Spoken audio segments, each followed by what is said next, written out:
এর আগে বিগত দলে অনেক দল আসছে গেছে। পিরোজপুর শহরে আমরা চাইতেছি ইসলাম শাসনতন্ত্র চালু হোক এবং আমরা সবাই সেফলি ইসলামের মতে চলাচল করতে পারি।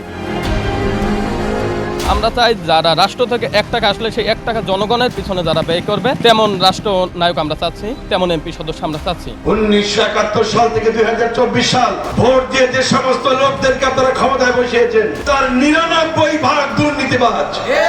দল চাই, সেই দলটা হয়েছে জামাত। নির্বাচনে পিরোজপুরের 1 এবং 2 আসন থেকে মোহাম্মদ মাসুদ সাইদি এবং শামীম সাইদি এই দুইজনেরই আমরা জামাত থেকে তারে চাইতেছি।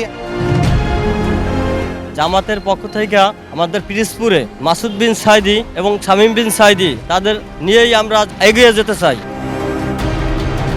যেমন আমরা এই বিগত 15 বছরে বাংলাদেশের মানুষ ভোট দিতে পারে নাই, দিনের ভোট রাতে হয়েছে। এজন্য আমি চাই যে আমরা যেন এইবার একটা সুন্দরভাবে সুষ্ঠুভাবে নির্বাচন হয়, যে নির্বাচনে আমি আমার মতামত প্রয়োগ করে জানি একজন যোগ্য ব্যক্তিকে যারা দেশের জন্য, দেশের মানুষের জন্য, ইসলামের জন্য কাজ করবে। আমরা চাই ইনশাল্লাহ যে এই দেশের মানুষ সুন্দর মতো বসবাস করুক এবং আগামী নির্বাচনে আমরা প্রত্যেকের ভোট জানি নিজ উদ্যোগে গিয়ে ভোট কেন্দ্রে দিতে পারি। বাংলার মানুষ চায় একটি নীতি নৈতিকতাপূর্ণ, একটি ইনসাফপূর্ণ রাষ্ট্র। বাংলার মানুষ চায় একটি বৈষম্যহীন রাষ্ট্র।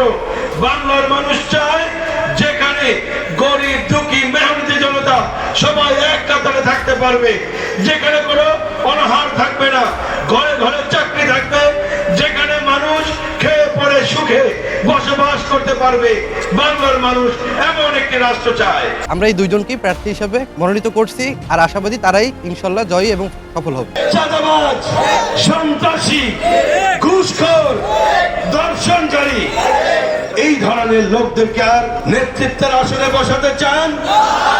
আমরা একটি কল্যাণময় রাষ্ট্র চাই, যে রাষ্ট্রে মানুষ খেয়ে পরে সুখে বসবাস করতে পারবে। যারা আল্লাহকে ভয় করে রাষ্ট্রের আমানতদারিতা রক্ষা করবে, পিরোজপুরকে সাজাবে, যেখানে দুর্নীতি থাকবে না, অন্যায় অত্যাচার থাকবে না, এমন আমরা এমপি চাচ্ছি। যদি আর কেউ আপনারা কোন সন্ত্রাসী, চাঁদাবাজ, টেন্ডারবাজ, বাংলাদেশের স্বাধীনতায় বিশ্বাস করে না এমন লোকদেরকে যদি আপনারা ভোট দেন, তবে অবশ্যই আপনারা শহীদের রক্তের সঙ্গে বেইমানি করা হবে। 5ই আগস্টের পর যত কার্যক্রম দেখলাম বাংলাদেশে যতটা দলের, তার ভিতরে সবচেয়ে জামাতের কার্যক্রমই আমার কাছে পছন্দ হয়েছে বেশি।